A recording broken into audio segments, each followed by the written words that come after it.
The store lights shimmered against rows of dolls dressed in pink sparkles and glossy smiles. 8-year-old Lily pressed her tiny hand against the glass shelf, her eyes lighting up at the sight of the new Barbie Dreamhouse edition.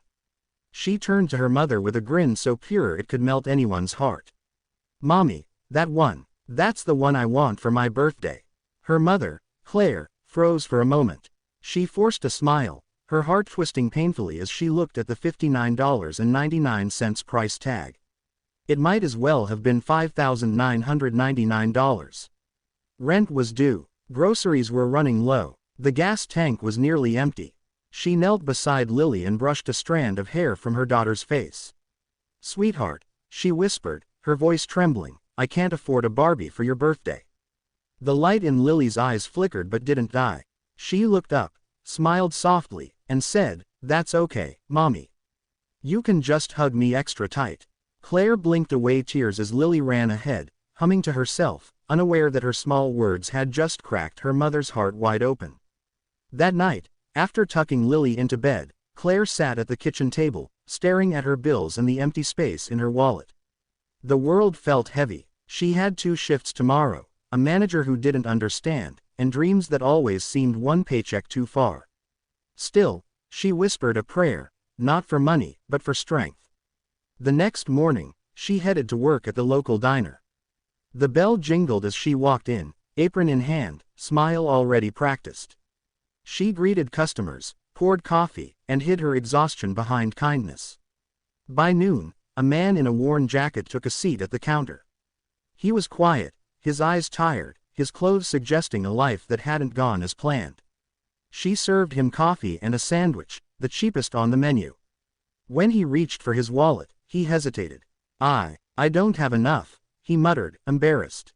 Claire smiled gently. "Don't worry about it. Lunch is on me." He looked up, startled. "You sure?" She nodded. "Everyone needs a break sometimes." He thanked her with a look that lingered, not out of pity, but something deeper. Gratitude. Humanity. 2 days later, Lily's birthday arrived. There was no Barbie on the table, just a small cupcake with a candle, and a paper crown Claire had made from an old grocery bag. Lily clapped her hands. "It's perfect," she said, grinning from ear to ear. Just then, there was a knock at the door. Claire opened it and froze. It was the man from the diner, holding a small, neatly wrapped package. "I hope this isn't too strange," he said, his eyes kind. "You helped me when I was down, and, well, I wanted to return the favor." Claire hesitated, unsure what to say. The man placed the package in her hands and left before she could protest. Lily tore open the wrapping.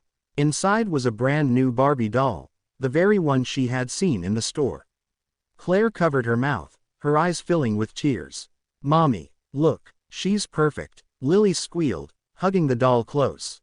Claire sank to her knees, holding her daughter, whispering a thank you to the universe, and to the kindness of a stranger who had seen her when no one else did. That night, as Lily drifted to sleep with her new Barbie tucked under her arm, Claire stood by the window, the doll's pink box glowing softly in the moonlight. For the first time in months, she didn't feel poor. She felt rich. Rich in love, in gratitude, in the unspoken bond that connects one heart to another. Because kindness was the one thing you could give even when you had nothing left. Sometimes the smallest act of compassion creates the biggest miracle. When you give from the heart, the universe always finds a way to give back.